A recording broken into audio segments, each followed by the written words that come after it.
એટલે રાજ્ય સરકારને એ કહેવા માંગુ છું, સુનિશ્ચિત એ નથી કરવાનું કે ડિપોર્ટ થયેલા ગુજરાતના બેરોજગાર દીકરાઓ મીડિયા સાથે વાત ન કરે. સુનિશ્ચિત એ કરવાનું છે કે ખાલી પડેલા તમામ સરકારી પદોમાં ભરતી થાય, જેથી ફરી કોઈ ગુજરાતના દીકરા દીકરી બેરોજગાર યુવક યુવતીઓએ મેક્સિકોની બોર્ડર પર છાતી પર ગોળી ખાવા માટે જવું ન પડે. આ જેટલો ચિંતાનો વિષય છે, એટલી જ મોટી ચિંતાનો વિષય જે ગુજરાતમાં મળી રહેલી નકલી કચેરીઓ. માનનીય અમિતભાઈ બહુ વિગતવાર વાત કરેલી, પણ એટલું કહેવા માંગુ છું કે ગુજરાતની વિધાનસભાનું મકાન બન્યું ત્યારની ઘડીને આજનો દિવસ બીજા કોઈ મુખ્યમંત્રી નથી જેના મુગટ ઉપર નકલી કચેરી રૂપિયા આટલા મોર પિંચ લાગેલા હોય, સિવાય કે મૃદુ અને મક્કમ માનની ભૂપેન્દ્રભાઈ. નકલી પીઆઈ, નકલી ડીવાયએસપી, નકલી સીઆઈ વિભાગ, નકલી જજ, નકલી અદાલત, આ બાજુથી નકલી વકીલ દલીલ કરે, આ બાજુથી વકીલ દલીલ કરે અને કોર્ટ ઓર્ડર પાસ કરે છે. બધું ધુપ્પલ, બધું નકલી. દક્ષિણની ફિલ્મોમાં જે હંબક ના હોય ને એવું ગુજરાતની સરકારને તંત્રમાં ચાલી રહ્યું છે. આટલી બધી નકલી કચેરીઓ બાદ રાજ્યની સરકાર એવું કમિટમેન્ટ આપવા માંગે છે ગુજરાતની 6.5 કરોડ 7 કરોડ જનતાને કે જેટલી પણ નકલી કચેરીઓ પકડાઈ એ તમામના કસૂરવાર, એમાં નેતા હોય કે અધિકારી હોય, 1 વર્ષમાં બધાની ટ્રાયલ પૂરી કરીને બધાને સાબરમતી સેન્ટ્રલ જેલના સળિયા પાછળ ધકેલીશું. આવી કોઈ પ્રતિબદ્ધ રાજ્યની સરકારની છે? શું રાજ્યના મહામહિમ રાજ્યપાલ આ સ્પીચમાં આ વિશે એક શબ્દ બોલ્યા છે? મારી અધ્યક્ષની ચિંતાનો વિષય મહિલાઓની સુરક્ષાનો છે.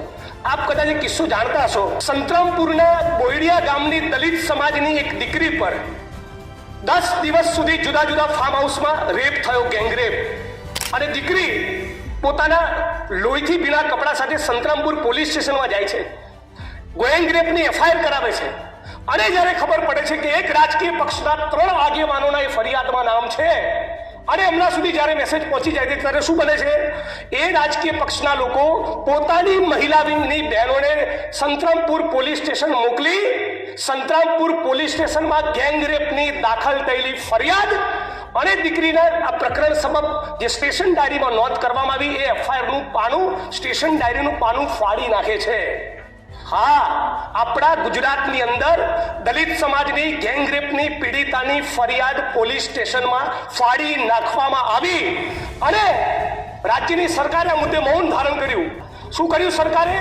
સરકારે એવું કર્યું કે ખાતાકી તપાસ આપી સચિન બાદશાહ નામના ડીએસપીને, અને મહાન આપણા એ આઈપીએસ અધિકારીએ શું કર્યું? એફઆઈઆર, ગેંગરેપની એફઆઈઆર ફાડી નાખનારા એએસઆઈ અને પીએસઆઈની સામે ગુનો દાખલ કરવાના બદલે ખાતાકી તપાસને ફેરવીને 2 ઇન્ક્રીમેન્ટ રોકીને 3000નો દંડ ફટકાર્યો. આ છે ગુજરાતમાં સ્ત્રીઓનું સન્માન.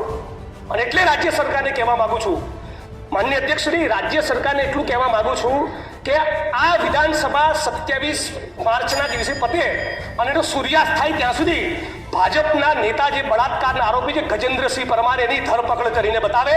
આ ગુજરાતની સરકારને હું ચેલેન્જ આપું છું આ મંચ ઉપરથી. સામાન્ય એ માણસની બળાત્કાર કરનારો માણસ કોઈ પણ પક્ષનો હોય, સામાન્ય રાજ્યની સરકાર એની ધરપકડ નથી કરતી. આવો જ પ્રશ્ન છે ગુજરાતમાં તૂટી રહેલા ઝૂંપડા. અંબાજીમાં કોરિડોર બને, કોઈ જ વાંધો નથી, પણ રાતે 6:30-7 વાગ્યા પછી સૂર્યાસ્ત બાદ સુપ્રીમ કોર્ટની ગાઈડલાઈન મુજબ ઝૂંપડા ના તૂટી શકે, છતાં ગોમતીપુરમાં તોડ્યા, જુહાપુરામાં તોડ્યા, વટામરામાં દેવી પૂજક સમાજના ઝૂંપડા તોડવાના છે, માલધારી સમાજના ટુકડા તૂટી રહ્યા છે. અમદાવાદના અઢવની અંદર ઝૂંપડા તૂટે, મકાન કોઈ પણ માણસનું તૂટે તેને વૈકલ્પિક વ્યવસ્થા આપવી પડે. ધારો કે ગુજરાતના કોઈ વિસ્તારમાં 22 લોકોના ઘર તૂટવાના હોય તો સરકાર 22 મકાનો પહેલા એડવાન્સમાં કેમ રેડી નથી કરતી? હાઈકોર્ટના સુપ્રીમ કોર્ટની ગાઈડલાઈન છે દરેકને વૈકલ્પિક વ્યવસ્થા આપવી. રાઇટ ટુ સેન્ટ્રલ એ કોન્સ્ટિટ્યુશનલી ગેરંટેડ આપણો ફંડામેન્ટલ રાઇટ છે. તો આ રાઇટ્સ ગરીબ માણસોને લાગુ નથી પડતો. રિયલ એસ્ટેટના માફિયાઓ, ઉદ્યોગપતિઓ જમીનોમાં દબાણ કરે, એ દબાણ ખુલ્લા ના થાય અને દલિત, આદિવાસી, ઓબીસી સમાજના ઝૂંપડા તોડી નાખવાના, એને બેઘર કરી નાખવાનો.